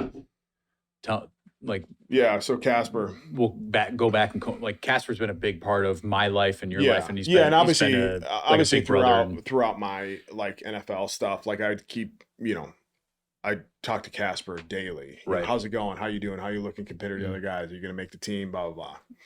So he was huge in just like kind of talking me through some of the stuff and making me feel good, or, if I was down or whatnot. And so I was like, I think this. He used to give me updates too, by the way, when you were there, like, talk Pet Sports. Yeah. This is before you and I had a relationship. Yeah. So, so I it was probably shortly after like I signed the settlement and came home, and I was like, what am I? I wasn't home yet. I remember I was in the parking lot at the facility still, and I was talking to Casper. I'm like, I'm not really sure what I'm going to do, and I think football is kind of out because the physical process, not the like you have to go through a physical, like an actual like physician goes over everything before you can sign to any team. And the odds of like a bubble roster linebacker special teams guy with the neck injury that I had signing somewhere, just a straight liability. So I was like, okay, it's probably the end of the road for me with football. So I was like, okay, what's next? So I'm talking to Casper. I'm like, dude, I don't know what I'm going to do. Like I've kind of, I've always said like, oh, football doesn't define me, right? But like it kind of did, right? Like look, we're fucking talking about football right now. Yeah, I mean, right? everybody that played sports, even at a high school level, like when you're done, it's detrimental for sure. Yeah, mentally messes you. You've got to like kind of reinvent yourself a bit, and so I was like, what the fuck am I gonna do? And so I'm talking with Casper, and he's just like, hey, have you talked to Jeff at all? And like at that time, we didn't have like we weren't like close, but like we would talk maybe every so often, right? So it wasn't like I was just completely, you and I didn't have any relationship, but it wasn't like, what it is now. He's like, have you talked to Jeff at all? He's like, I don't know really what he's doing because that guy's doing so much shit all the time, but you should give him a shout. He's like, we've got the same accountant and I know he's doing pretty well. So he would probably be a good guy for you to talk to. So I ended up reaching out to you, and I think we met for breakfast. Downtown Naperville. Is that what it was? It was like. Oh, I do remember downtown Naperville for sure. I think it was like the Yoke or something. Yeah, and then that kind of then brings us to like our story of S&K. Yeah. So, my favorite story, I got to fast forward really quick about S&K, is when you and I would go to business meetings, and you looked at me one time, you're like, all right, for the love of God, you got to stop wearing sweatpants to business meetings. Well, that was kind of like your MO was like, it kind of like you kind of came with like a disclaimer where it was like, hey, like, trust me, this guy knows what he's doing, even though he doesn't look like he knows what he's doing. Right. I didn't look the part, right. But It's just And I was like, the perception is reality. Like, hey, like we don't know what we're doing, so let's look like we know what we're doing, right? we were a good match for each other. Yeah. So like I was like, I always had the nice fit on, and you were like, but you were the brains But behind the operation. do you remember the sweatpants I would wear? They were like yours and Kevin's and Clay's from all the team. Oversized. It was all team gear. Team that was issued. Yeah. I'm wearing XL and double XL gear, Yeah. so that's all I wore. But so I was working for a hedge fund, and they had large land and owned about 3,000 homes. We were cutting the grass, we were cutting large land, and they were developed neighborhoods. So these developed neighborhoods had asphalt curbs in, and when I say grass, we were cutting weeds with boulders and rocks. And, Right. Your back hurt after you got off one of these tractors or mowers. But when I first started, I think I had ATVs with brush hogs, and we were just running these neighborhoods. We were cutting about 3,000 acres a month. Yeah. And I said to you, I'm like, hey, like I need some help. Yeah. I said, I'm not good. I was not good at running the company, operating, and then client facing, Right. and then doing book work. Right. Like, I was wearing a bunch of hats, didn't know what I was doing. So I'm like, I think you can help. Right. And you and I are two totally like different people. Mhm. So we mesh well with each other when we Yeah. go into a meeting. It was a 1-2 punch. It was great. People are like, yeah, we'll talk to Pat. Jeff, you just keep doing what you're just keep the doing." operations flowing, buddy. Yeah, Make sure exactly. the guys show up. Yeah. So I think we came to an agreement. I'm like, hey, here's what we're gonna do. Here's how we're gonna do it, and it worked out. Yeah. And give me your perspective on like, you go home and tell your dad, I'm gonna go cut grass. I just got done playing the NFL. Well, I don't. Yeah, I mean, I definitely didn't phrase it like that. I mean, if anything, I made it sound way more of like a career type of move, because I mean, it really was. I mean, when you break it down, at its most basic level, it's landscaping, right? But like when you really think about what it is that we were doing, right? Like there was this problem that we were solving where, due to the recession and a lot of these developers foreclosing on all this land that they were going to build on, these hedge funds and banks that ended up scooping up this land for like pennies on the dollar needed to have a company come in and maintain this land, because the HOAs or the villages were fining them like an absurd amount of money for every, if it was an inch over like whatever the height was supposed to be, they would get fined per lot, like hundreds of dollars per lot. And we were at the time cutting thousands of lots, right? Thousands of acres. And so we had this, we have this problem that we need to solve. And you had started it with like these brush mowers, but like to scale it, like we needed to get bigger equipment. And we were kind of surrounding ourselves with like, different connections that we were making, but it was like, this is kind of in the wheelhouse of some of the stuff like my dad does, because my dad's in excavation. So he deals with like, developers and stuff like that. So I'm like, I can connect us with some people to maybe get some more contracts. And like you said, it was kind of like we were kind of yin and yang, right? And so no, going home and telling my, at the time, you're still young. So I think it was just the fact that I wasn't just sitting at home on the couch doing nothing. Right. Was good. So he saw the fact that like, hey, you could have a, ownership stake in a business. He was all about it. Yeah. So we learned a lot. We paid the idiot tax there, right? We tried different equipment that broke all the time. And you look at me, you're like, dude, what do we do? Like, how do these things not last? I know. And we ended up buying a John Deere 5100M with a, was it a 15-foot cut on the back end? So we bought a flatbed trailer, and we had Pat Hofstetter hauling big old around for it. gooseneck. Yeah. And we had him hauling around all these neighborhoods, and he loved it. Had his AC, had his radio going, but we were cutting so much land at the time. We couldn't find anything that was like stable enough to make it one week without breaking. Right. And I think that was our biggest headaches. I remember getting on the airplane one time. You're like, hey, we're stuck in the mud. We gotta like dig the tractor out of the mud. Those like horror stories. Yeah, let's go. I'm on my way to my honeymoon, and you were like, yeah, it's stuck again. Yeah, I had to go out to Manhattan or something, and because to give people a little bit of context on like what like you said, like we weren't cutting like fresh grass. Like there was like these open fields, and a lot of these open fields had been vacant for years.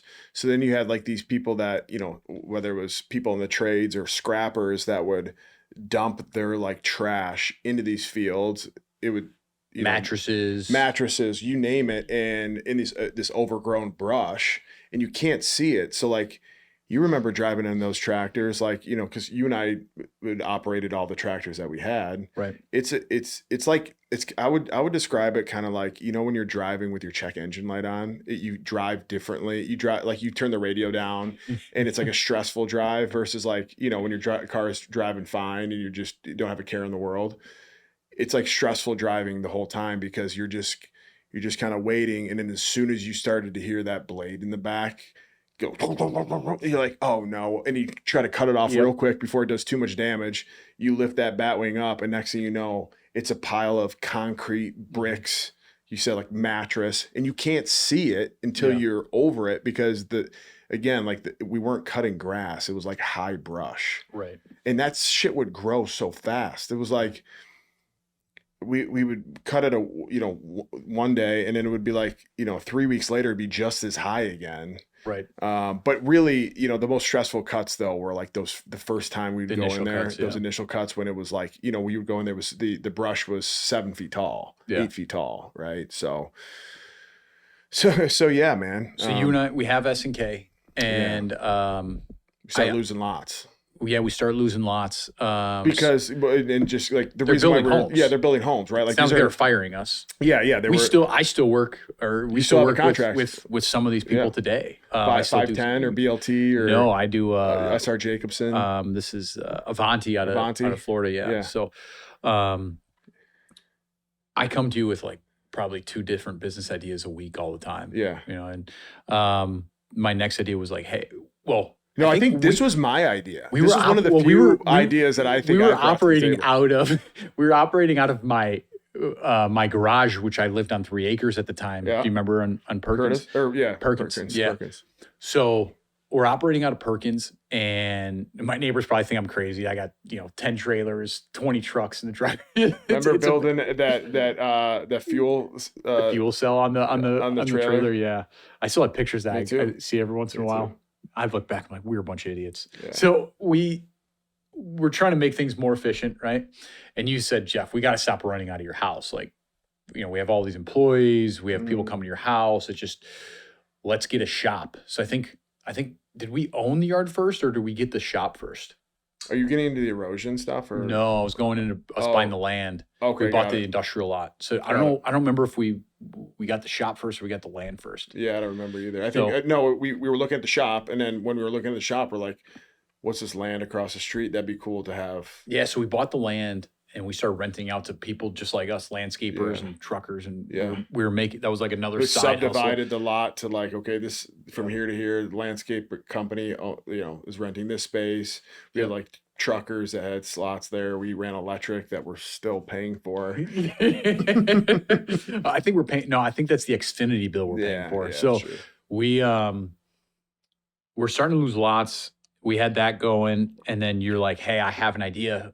How do we continue working on these properties and make this longer? Yeah. It's just evolve, right? Because we're already there. We're already on the lots, and now we're losing some because they're building houses on them. So it's like, what can we do to help with that next process? And it was like, all right, let's try to do some erosion control. Because and I'm like, I look at him like, what is that? What are you talking about? Yeah. So, and what erosion control is like essentially what that is prevents. So once you have heavy equipment in there that are starting to dig foundations for these houses in the basements that they're putting in or whatever they're happening to build there, you always have to put a perimeter around that construction site that it's typically black fencing. Yeah, like black silt fence. There's eels that are more of like the mulch tubes. But essentially what that is for is so that when it rains, that soil doesn't erode into the properties that are touching the property that's being worked on, right? It's mandatory for every job across every state that there needs to be erosion control protection.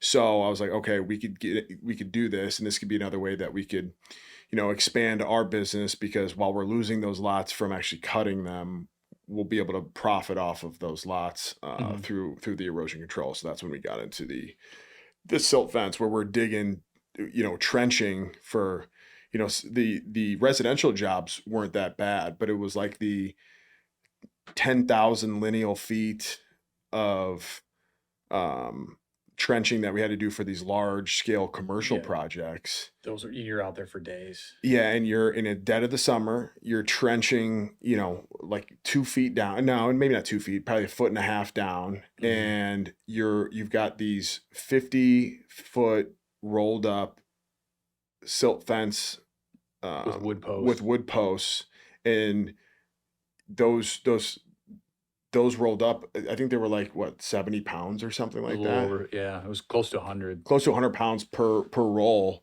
and you're walking every 50 feet, dropping, right? Another 50 feet, dropping another load, another 50 feet, dropping another thing of silt fence, and then you're trenching it all, and then you unravel it, and hopefully there's no wind. Right.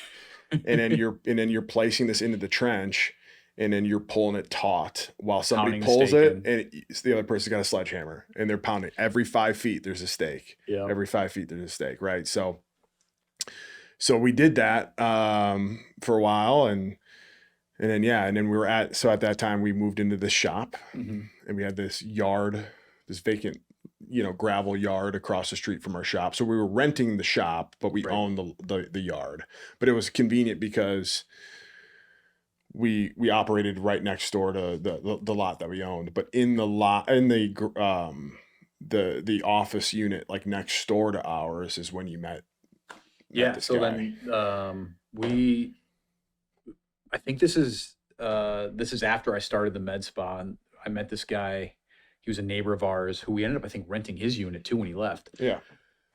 His name was Bob. So Bob was an interesting character. Bob's your uncle. Bob was an interesting character. He just had a couple of cars over there.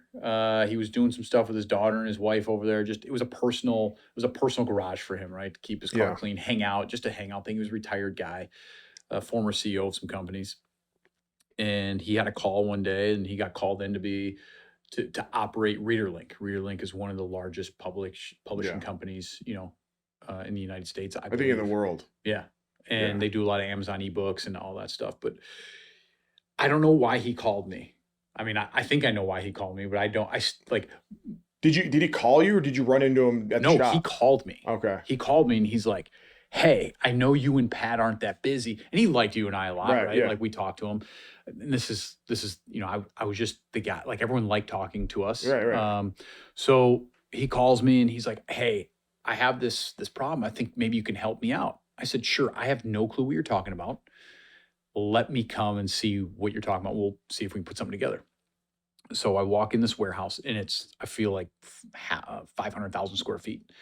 It is massive. Like, do you remember we were walking 7 or 8 miles a day? I remember just taking pictures, and I'm like, I've never been in this big of like an enclosed structure before. Just a massive operation in there. So he says, "We're creating these end cap displays. These end cap displays they're at Kohl's, they're at Walmart. Right. You see them, they're boxes, and they're different colors, and there's books in them. Or sometimes there's little trinkets, there's little things." Well, you go to anybody that's ever been to like a Home Depot. Yeah, they got tools in them. They got bags in them. Right. Yeah, they've got tape measures in them. It's like these corrugated display kits that are housing the product that are being sold. In this case, it was books. Yeah. So he's like, "We are getting fined. I don't know if it was $200,000 a week or $200,000 a month from, I believe it was Kohl's or Kroger." And he's like, "Hey, we're putting the sticker in the wrong spot. They're not getting sent to the right place. There's not enough books in them. They're putting the wrong books in them." And the way they were doing it was, obviously, we made it better. Right. So I said, "Yeah, I think we could do it." I call you up, and I'm like, "Hey, let's figure out how we can do an assembly line." Now, we didn't rent a building. He let us use his building, and we didn't have to pay for it, which was crazy. Yeah. So as large as this building is that we're talking about, there wasn't like that much just dead space for us to do our operation because, we had to put these display kits together and based off of what the project was, they were all different shapes and sizes. Most of them the size of a pallet. They're, 24 Yeah. by 48 or 48 by 48. Yeah. So that was large. So just the overall scale, like the footprint that we needed to complete the project was a vacant space. It was 100,000 square feet. Just alone for our project. So we were eating up a lot of space, but we talked about this in the last one, but I remember it was before we you committed to it. And this just, again, kind of goes back to just your way of thinking where it's like, if anybody asks you if you can do it, you just say yes. And then you figure out how to do it later, which is like just the prototypical entrepreneurial mindset that you hear about. But then it was like, okay, you called me and you're like, hey, let's, this is the opportunity we have. Let's do it. I think we can make some decent money. And I'm like, cool. We need to figure out like if how we're going to do it. So we ended up seeing the space, and then Bob kind of showed us what we needed to do, like for one of the projects, and all this corrugated material was there. And it's not like the corrugated material was already set up for us to just put the books in and ship out. Like everything was, it was flat stock. Yeah. So, and it all had these creases in it with these folds so that like, if you fold it this way, turn it around. Yeah, there was no direction. It's like origami. Yeah, you had to fold everything, put pieces in, but there was no direction to it. Like you just had to figure out how to fold each one. They would come. By the way, most of those guys that work in the warehouse, like they still work for me to this day. Oh, do they? Marcos, Victor, Carlos. No way. Yeah, those guys still work. See? So there you go. You made those connections. But yeah, we went in there and we're like, okay, we need to see. All right, we got this deadline, this many books or this many kits. And this many books go in these kits, and they call them kits, but they're just these corrugated display units. And we're like, okay, it's just a math problem. Okay, if it takes us this long to build this kit, and then this long to then get the books, because the books are up on these huge racks that then needed to come down, and then they're like for us. They're put in a bit. We put them in a big just bin. And guys were picking. And them. we had a piece of paper with the like what a final display should look like. The place it goes. Yeah. So we kind of did this exercise where it's like, okay, how long does it take us to make this? So we did it. I remember you had the stopwatch out and it's like, all right, this at the fastest time, 30 seconds. All right. So we need to do X amount. So how many workers do we need?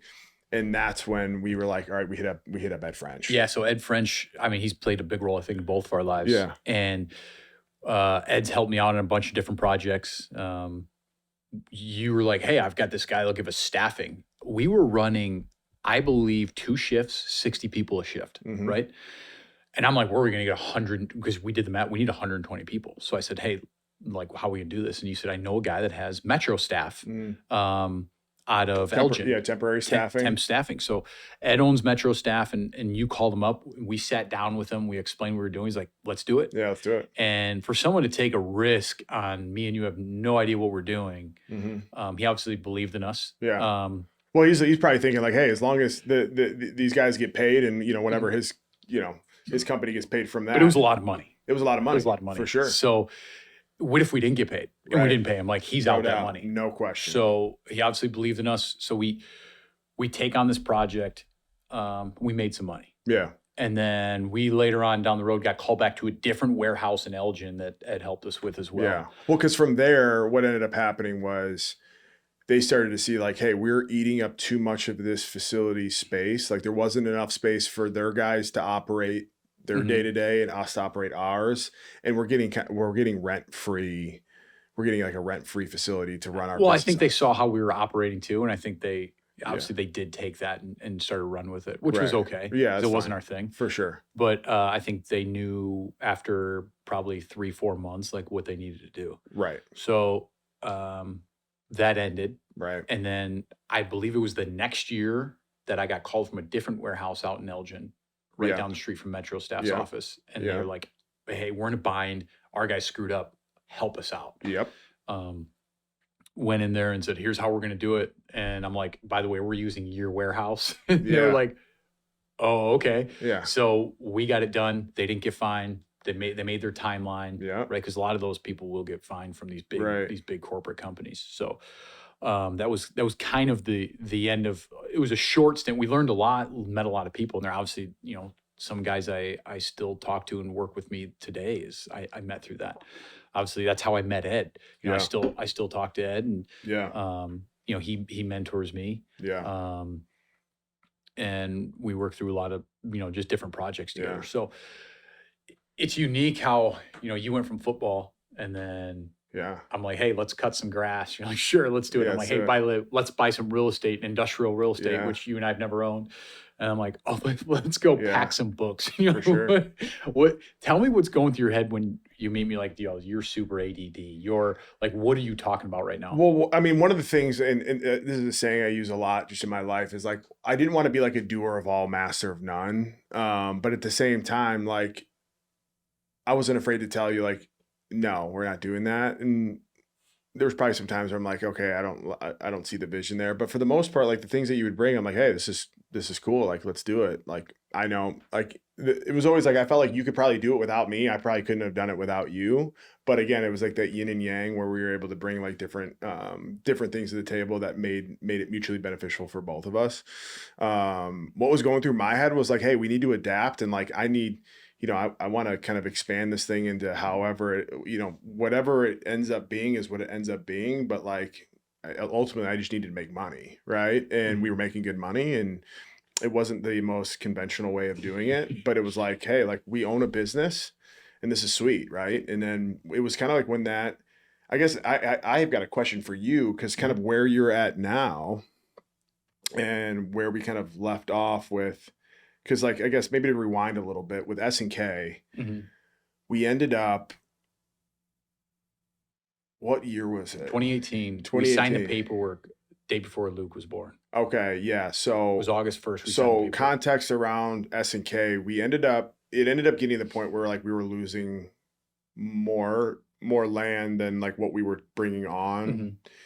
And equipment was getting old. We needed to like reinvest in a lot of equipment, which wasn't cheap, and it was just getting torn up so much by the stuff that we were doing to it. It wasn't like, I kept saying like they need to make like Komatsu needs to make like an excavator for like brush cutting essentially, right? Because it was like the machines that we had just weren't cut out for it, or at least weren't cut out for like the longevity of doing it day in and day out. So we had this unique opportunity where somebody, and I think it was maybe because they moved into a lot similar. Basically, they were doing what we were doing on a national scale. Yeah, with a different type of property. And there was an opportunity to kind of sell our S&K like contracts off. And equipment, yep. Yeah, and not to get into too many details, but like we did that.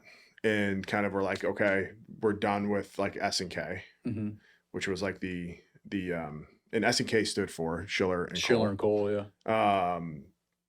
We're done with S&K, and we were doing like the just kidding, and there was some overlap there, maybe. There was a little overlap, yeah, throughout the winter. And then it was us getting in touch with Ed French with the staffing that Ed started a restoration BAC restoration. And it's not, he didn't start that, he had that, but it was fairly new, getting off the ground.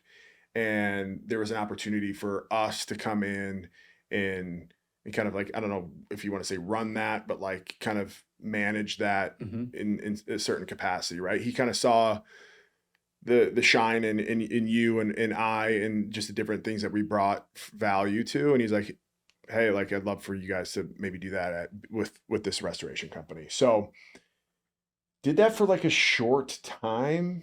Did for a short time. It was a drive for us, man. It was all the way up in Elgin. There was a lot going on. I think it was in the wintertime. I still had other companies too. Yeah. You had your other stuff. I was kind of, going back and forth with my other businesses, and then hopping back and forth in that. Yeah. I think ultimately I ended up, I forgot what it was.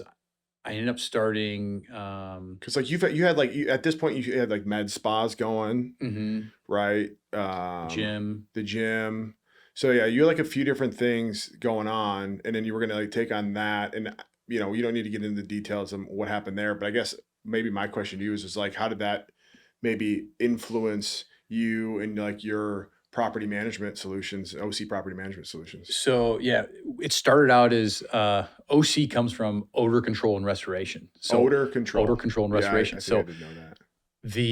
the reason I got into odor control was Bob, our neighbor, Yeah. was like, "Hey man, The guy that got us into the yes, because kidding. he knows I know all the realtors. I have my real estate license with John Green, Naperville, and he's like, hey, you know all these realtors. I used to do odor control for them. You should do some odor control and mold mitigation." Wait, didn't we also almost get, because you knew like Rivestack with like Aftermath, like there was like I remember we almost kind of went that direction with like The biohazard cleaning. Yeah. So yeah, we'll touch on that because Rivestack is in bio again.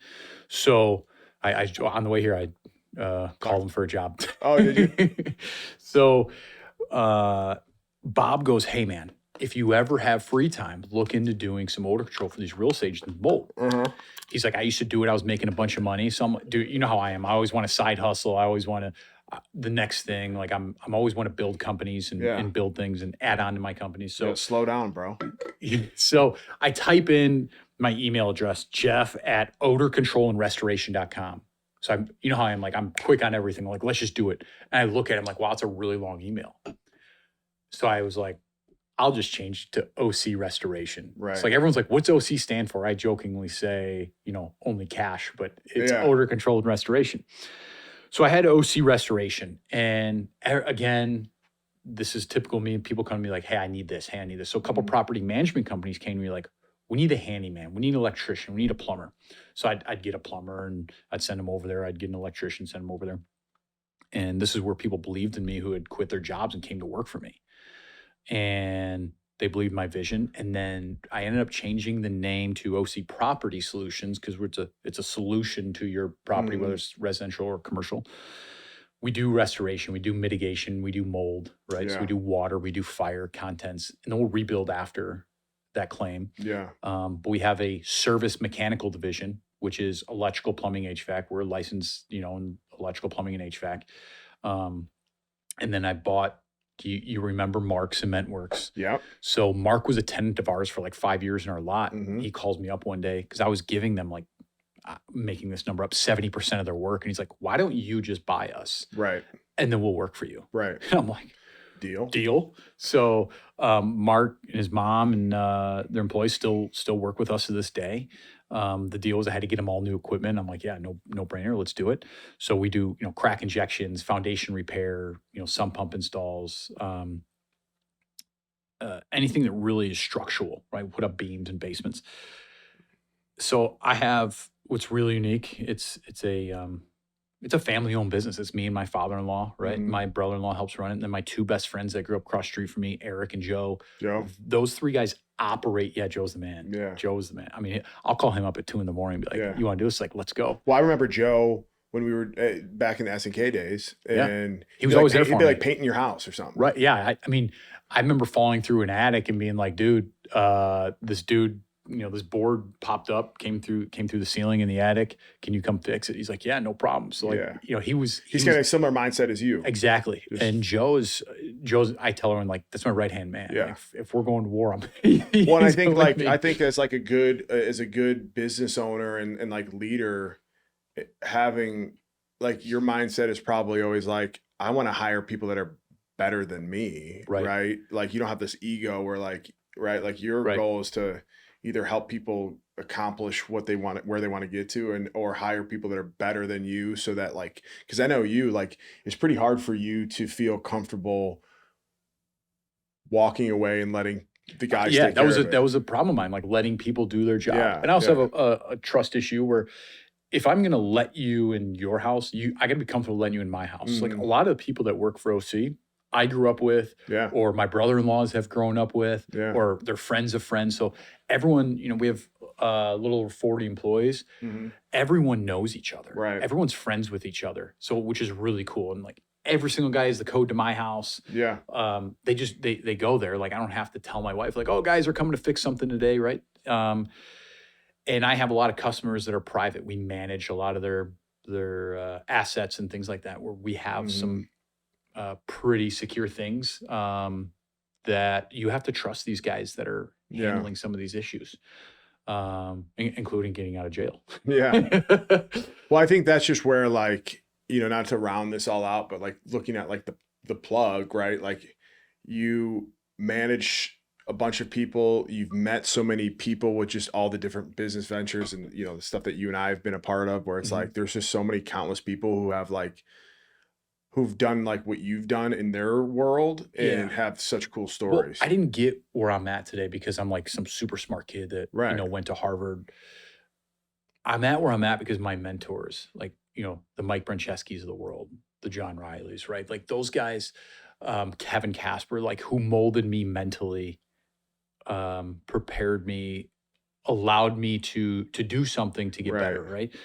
So all these guys lift me up and they trusted me. So I Right. got where I'm at today because you trust me. Like you were done with the NFL, you trusted to come help me and Yeah. get where I'm at. So um, I'm at where I'm at today because of my network. Right. It's not what I know. It's who I know and who knows Yeah. me and That's who like trusts me. yeah, it's like your mantra, man. That's my mantra too. It's so S- much about who you know, not what you know, and like leveraging those connections, not in like an intent of just using it, But I but connect like, people, yeah, right? Like you're a there's master connector. yes, that's what I do, and that's where I bring value. People are Yeah. like, how do you bring value? I know this guy does this and this guy does this. You two should meet. Right. Before I walked in And I'm here, not looking for yeah, anything for that to happen, right? Like, because there's people that do that. They're like, "Hey, yeah. I want to get in on that." You're like, "Hey, I'm just connecting Well, with you guys because I like you and I like you, and I think you yeah. guys would work well People ask together." me all the time, like, well, how much you wanted the deal? I'm like, dude, just treat each other right, and both Yeah, of you make money. yeah, Like good as long as both my friends are making money, I'm good. So on my big way in karma here, play. yeah, I'm walking in the door, and I texted actually our landlord to one of our buildings was like, hey, I know you know this guy. He's like, you know everybody. I know you know this guy. Can you connect me? I'm like, yeah. What do you want? And he's like, this is what I do. I know he can help me with Hmm. this. So I called that guy up this morning. Said, hey, a landlord to one of my buildings says he needs your help. He's like, yeah, dude, of course, I'll help anybody. And that's just the way he is. And that's Yeah, how all my network and mentors are. They're like, let's help. So I connected them and yeah. I walked away from it. Well, and it all comes back full circle, right? Like Right. maybe not all of them, but like Mhm. in some way, shape, or form, you're like, oh wow, like I connected them, and it's like years ago, but now it ends up paying dividends and Yeah, works out. circling back years later. The Yeah, connections that I made with people are circling back right. years later. Like a lot of our friends, I know through you or you Yeah, know through me. yeah, And that's kind of the purpose of the plug is get get these people in here and tell their stories. yeah, Whether it's football, sports, yeah, business, entrepreneurship, family, like there's so many unique people that I know that yeah, I've taken a little bit from you and a little bit from him and a little bit from him to kind of mold who I am. So yeah. I'm a mold of my network and I want those people to tell their stories. Well, it's like that cliche saying, right? Like you are an average of like the three people that you hang out with most, Mhm. right? Like you surround yourself with other good people, and it's like just that energy ends up, Mhm. you end up kind of becoming a little bit of the good pieces that you see in all these people that you meet and the people that you connect. Right. So, Yeah. Like my financial advisor, Mike Brancheschi, like right, you call me like, hey man, how are we going to figure this out? Can you right, call him? Like, can I connect you guys? And he right, helps you out. Like, I don't, right, what I try to do is I try to right, make people's lives easier by connecting people. for sure. You use my company on your personal residence. Yeah, You call me, I got a flood or this is backing up. Like, yeah, what do I do? Right. right. Being your Again, go-to. because I know. Well, in your line of business, it's like you can't succeed unless you're like, it's one of the things like, especially with like restoration. Mhm, Unfortunately, a lot of that work is emergency work. mhm. So it's stuff where it can happen at any time of the day. Right. People always tell me like, I'm so sorry for bugging you. Like, no, this is my business Right, and I love helping people. right, I have no problem you bugging me. I might be, in a meeting or right, doing a podcast where it's going to be 2 hours, but right, obviously they have my office number, but I for sure. love helping people Yeah. out. Like I'm 2 a.m. phone calls, whatever, And let's go.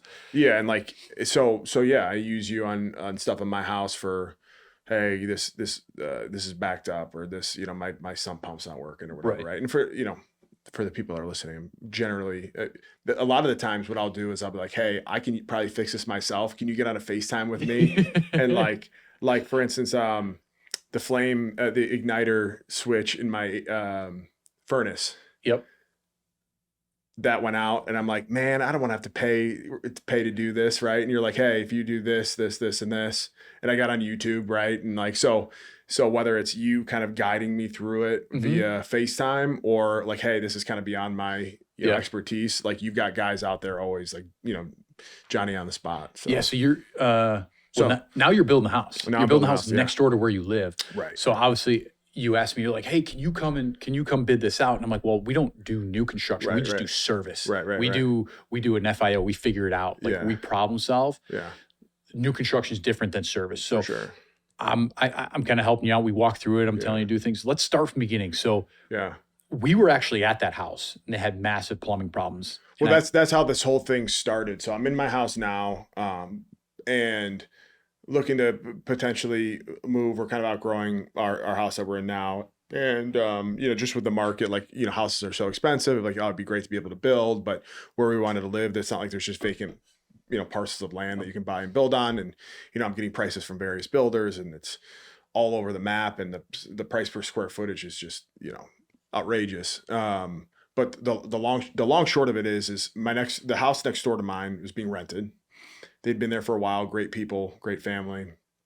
They were having major like problems with like the main sewer line. That was like sewage backed up like in the yard. It was like it was gross. And in the basement. So they're like, we don't know what to do. We're called the landlord. The landlord's like kind of dragging their feet. I'm like, hey, give my buddy Jeff Cole a call. He'll have a guy come out here, and he's fair, and they're great guys to work with, right? So you went out there and you saw it, and you're like, the long short of it was, you're like, hey, this house, like, it's just going to cost a lot of money to fix, and this house is kind of like not maybe the house that you want to be putting all this money into. So the tenants were like, I think this is the writing on the wall for us to leave.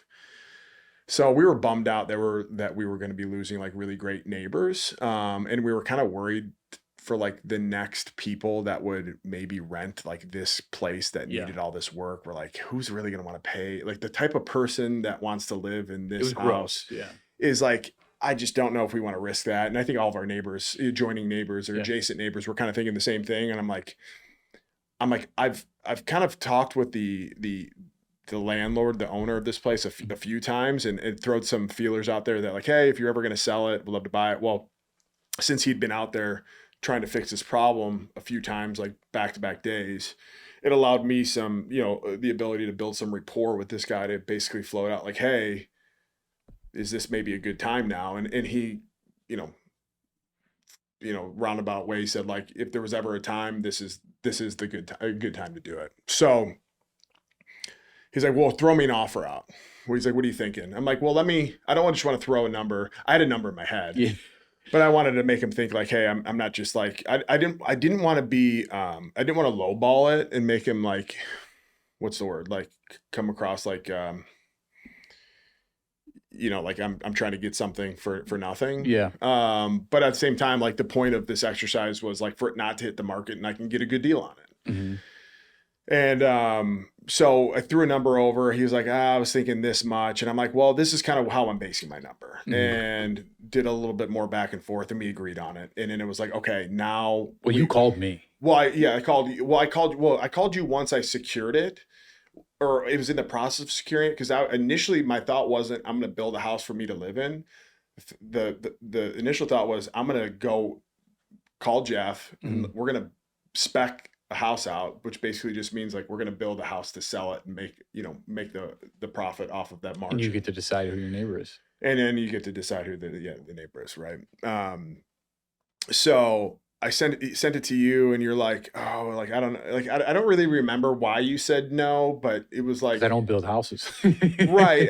But that's never scared you before. No, I don't know why I said no. I have no idea why I said no. I think you were just after COVID. I think what it was. We were like you were just looking at like the all-in costs, and then like what you could sell it for, and maybe that margin, the juice wasn't worth the squeeze, right? Like for all the potential headaches and the work that would be involved in building this house, and just with the inflation of costs and everything, like that number was almost, maybe you were thinking it might have been too small for it to make sense. Yeah. So So I was like, okay, well, I've got this land now, or this lot, this house, and I'm like, so I'm dealing with working with different builders, and had a referral to a builder who just came highly regarded, and this guy's been freaking awesome. Yeah. And we met. I'm like, hey, this is kind of what I'm trying to build. This is kind of like the budget. Can we get there?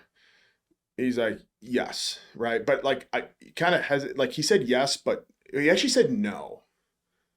He said, but he can get there for this, which I kind of appreciated because he could have just said yes, and I would have been at the higher number anyway. But he was honest with me, and Right. that kind of goes a long way. So we pulled the trigger on it, and it's been a process, to say the least. But we're building a house. We should be moving in here in the next like month and a half, 2 months, and I need to give one shout out. I said I'd give him a shout out. Mac Tracy at he's like, do you even know what we do? I'm like, well, I kind of have, Mac Tracy. Ferguson. Well, he worked at Ferguson, but he's at his his dad started this company called Added Sales. Okay. And what they do is they're a manufacturer's rep agency. So they represent like some of the largest manufacturers, primarily around like plumbing fixtures. Okay. Well, why So, don't you like- connect me with him? I do plumbing. Well, Mac, I'll already. call you later. Yeah, you know Mac already. So he's there's been so many people I could give shout outs to, Yeah. but it's just funny because I was sending him some like the sinks and faucet stuff Right. that we need to finalize last night. I'm like, dude, I'm going on a podcast tomorrow. I'm gonna shout you out. And then he's like, do you even know what we do? And I'm like, oh, I've got like an idea.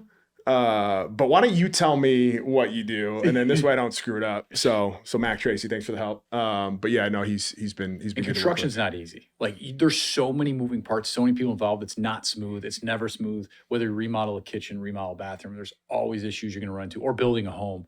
Like building a home, you have to knock the house down. So then you got to get a permit. You got to get fencing. You got to get silt fencing. Permit to shut the water off. Permit to get the gas Dude. off. It's a process for every project. Well, what's so funny is I'm kind of playing consultant right now for my buddy who lives in like downtown Glen Ellen, but really like in terms of distance, like not far at all from where I am in downtown Wheaton. And he just bought the house right next door to his house and is going to be knocking it down and using my builder to build his house. Not the same foundation guy though, right? Not the same foundation guy. So he's going through this process, and it's so funny because I'm trying to go back and I'm like, wow, there's a lot that goes when you're kind of going through it day by day. Like it's definitely feels like a lot, but then when you're, fast forward to this where I'm at now in it, and I go back and think about all the things, I'm like, holy shit, like that was a ton of Progress. I mean, one of the first things I had to do was write letters to every person that owned a house that touched this new house's property. So one of those being my house, but I didn't have to write myself a letter, but like the person that shared the same backyard, side yard, and then the houses across the street. I had to write a letter saying what I was doing and the blueprints of and the elevations, the front and side elevations of the house of like what was going to happen there. And it wasn't so much that I needed their permission, but this was just part of the permit processes. You have to send by certified mail all of these people letters of what's going to be going on there and the duration of the project. And then there's a 2-week grace period before you can even apply for permits. And Yes, then, people don't understand because I've knocked homes down and buildings down before. They think like, oh, you just knock it down and start building. yeah, no. And then that's where there's a lot of misconception in construction where people are like, dude, just start demoing the kitchen. It's like you can't. You need prints so you know what's in the wall. Right. You need an engineer and architect going to be like, hey, you can knock this wall and can't knock this wall down. You need to put a Yeah. structural wall up. Hey, there's plumbing in here. You got to move this plumbing. And there's inspections throughout the whole process, and Right. So people are like, why can't this be done in four days? It's like, yeah, well, because you wait 2 weeks just for the inspector to come. right, So right. it- Yeah, it's a lot. A lot that is not understood by the general consumer of like No. what actually goes into it. Right. Yeah. So someone goes, you were at my house for only 4 hours putting the water heater in. It's like, well, we had to source the water here at some point, whether it's in our warehouse or not. Right. Took an hour to get, hour to bring back to the warehouse, an hour to drive Yeah. there. There's time not involved on your property. Right. So Right. there's so many different variables and different things that go on behind the scenes, including building, including sending those letters, which you're like, seriously, I can't just walk across the street and give to them. The bureaucracy of like, oh, I got to use the mail. Yeah. Like, and it's like the more organized you are, the cleaner the easier the process is. And then, makes, the amount of times that I've stopped into the village, like the city hall by where I live, and thank goodness it's only a couple blocks away, like the amount of scooter rides I've made into that place. But, I've like become friends with the people that are there. And it's like, it's so much about like your tone of voice and approaching those people, because those people, I mean, it's just life in general. It's just like a good habit to be in, but I don't know if it's just because I'm in sales, but like, those people are probably getting screamed at by contractors and getting into it. And it's like, if you go in there kind of, stop by, bring them some donuts, or, hey, it's like, hey, can you slide this in? Like I didn't have this included. Like, can you slide it in? And just treat people right and they'll treat you right. Exactly. Right. But there's just so many steps in that building process, especially like ground up construction. But if you've got the right people that are kind of, it's not impossible to do and do by yourself, but it's something that if you follow it, you stay organized, you can, anybody can get through it. Yeah. But a lot of decisions, I mean, it's like decision fatigue. It's like, what hinges you want? Do you want it left facing, right facing? Do you want it square knobs, round knobs? Do you want a handle versus a knob? Do you want it go facing left facing, right facing, pull in, pull out? And that's just the door. Right. Now you gotta move on to everything else from the trim. Do you want 7-inch baseboard? Do you want 5.5-inch baseboard? What kind of shoe? Do you want square shoe, square rounded shoe? Do you want this? It's like, oh my goodness. And I always say, like, these are first world problems, right? Like, I'm complaining about all the decisions I need to make about building a house, but nonetheless, I mean, first world problems are not, there are a lot of decisions. What's up? It's a huge undertaking. That's any construction project. It's just a lot of decisions and a lot of like, I think this, so communication comes a big point, big factor in there. Yeah. If you know what's going on, a contractor knows what's going on. Yeah. You guys can communicate. And when you're not, you're thinking one thing and they're thinking another. Right. So. Yeah. Your contractor becomes my builder jokes that he's like a part-time therapist, because he's most of the time he's dealing with a husband and a wife, right? And there's a communication process that gets started at the beginning, and then it's hard for him because he's like, I try to keep you guys in group chats so you both are included, but then Pat will text me something and I'll respond to his chat, and then that text will then lead into another question that you don't see. And so he's like, and I'm balancing like personalities. He's like, I've seen, building is stressful. He's like, I've seen, couples get divorced. I've seen last year he had the husband passed away. So he dealt with that, like finishing that during that process. And cause my wife and I we always say, like, can you imagine if we didn't live right next door? Like the amount of times just in one day that I'm popping over at the house to like answer a question or drop something off or to make a decision on something is like, it's endless. So it's like, could you imagine if we didn't live right next door? So, all that's to say, things are good. Sewer, water is just got put in. That was an interesting, the way that they connect all that and then into the street and all that. Yeah, I've got a house I own in Joliet. We're doing that next week. And the way that each village has their systems on like how their water is connected and where it connects to, and how it like there's some places where it all just goes to the same place. There's some places where it's separate. So it has all these different connecting points. Taps, yeah. Yeah. And man, it was like 8 feet deep, and maybe 10 feet deep that they were digging like these big holes and then connecting into like this old, what looked like terracotta pipe. And like, geez, like these guys are, it's interesting to see all the trades. And like I joked on the last podcast, I'm like a contractor's worst nightmare because I'm like the guy that kind of like hangs out and like watches these guys do their job. But like I said on the last time we talked, I feel like I have a decent self-awareness to know that like, hey, don't bother these guys. But I think they appreciate being appreciated. Right. Right. Because it's like, I think so many people just go about their days and see guys working on the side of the road and just kind of like, oh, it's just, He's in the way. grunt work, or he's in the way. But it's like, I like to see it, because I'm so impressed by, he calls himself the sewer rat, but like the sewer rat, like he's the stuff that he's doing and he's got to do. It's like, it takes a long time to learn a trade and be good at it. Yeah. Right. So it's a form of art, right? It is. All these trades are just art forms. When you're in a trade and you're really good at something and really fast, you shouldn't be punished by it. You should be rewarded for it. And these guys, I mean, you see some of these guys work and you're like, that's like, to me, I look at, we're in this building and I'm like, this is art. Yeah. It's amazing. So, and I hate, like, one more point on that. And one of the things you asked me, like, hey, like, maybe talk about some of the things that like surprised you, or like you weren't expecting, and what you would tell like somebody who's starting the process, like what you would want them to know. And it's, there's a ton of things that I could say. And this is something different than what I touched on last time, but I thought about it when I was driving here, was you're obviously trying to stay on a budget for the most part. And to your point of like, all these guys have mastered their crafts. So you never want to feel like you don't want to pay for their trade.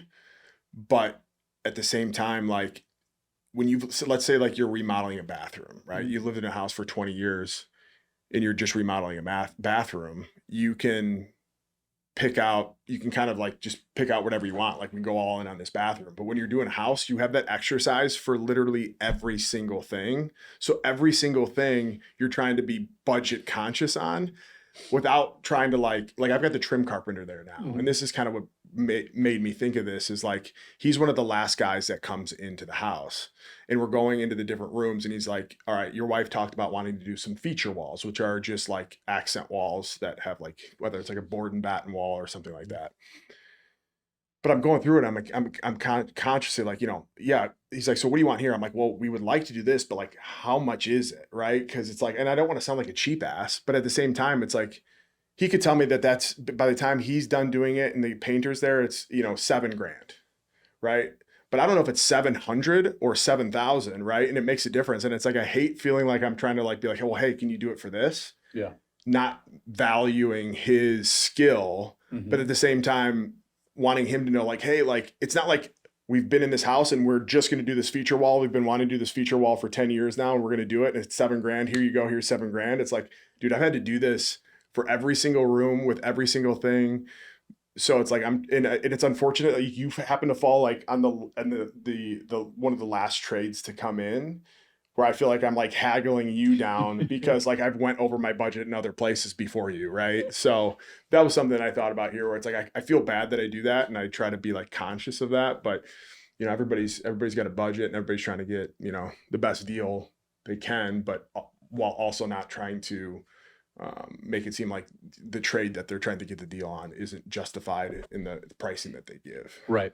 Yeah. It's just unfortunate you came in last. So you're building this house. What's next? You're going to move in. You're going to walk everything next door. Yeah. Yeah. Pretty much. Yeah. I'm going to hire you to move my stuff for me. Yeah. I told you we'll get it moved. So, well, thanks for coming in. Yeah, I want to, just touch base on the plug, and obviously I want to have you on as a host with me on some of these other shows, because I think you have shared my entire vision, my entire career, and a lot of the background. We ask totally different questions because we see things, and that's why we were great partners. Is we had two different perspectives, for sure, and we worked well with it. So you'll see Pat on a lot of other shows. Yeah, and we're still like, this isn't. If you have different ideas or different names, give us some feedback. Yeah. Last time it said OC, Property Solutions, right? Right. So we're open to logo ideas, name ideas. Ultimately, you're the one that you would take that feedback, and it's your podcast. And when we posted that last picture, a lot of people hit us up and were like, I want to be on your podcast, or I want to do this, I want to do that. And we'll definitely have people on.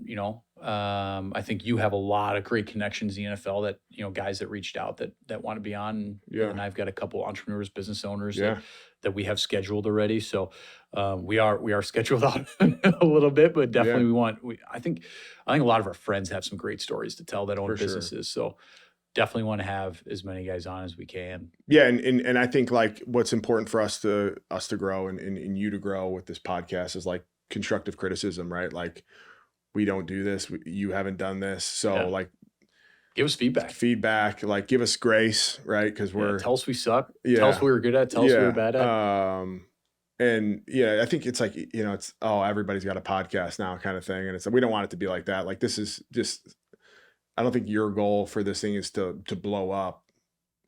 And like, this it's just for people to tell their story and for people to hear unique stories. Cause I love sitting down with people, right, that have experienced things and tell their story. Yeah. And a lot of people have told me like, hey, you've got guys with some really cool backgrounds. Right. You should share that. And this is the only way I know how. Well, this is the way that you can do it and you can scale it, right? Because the only other way to do it is by word of mouth for people that you know. This way, everybody can hear it and everybody can hear those stories and maybe they're inspired by something. And, everybody's got shit. Everybody's going through it, right? Everyone's got issues. Everyone's got So something going on in life and people can share and maybe help somebody through something. I know, when I talk to Kevin and Clay and you and Brandon, like,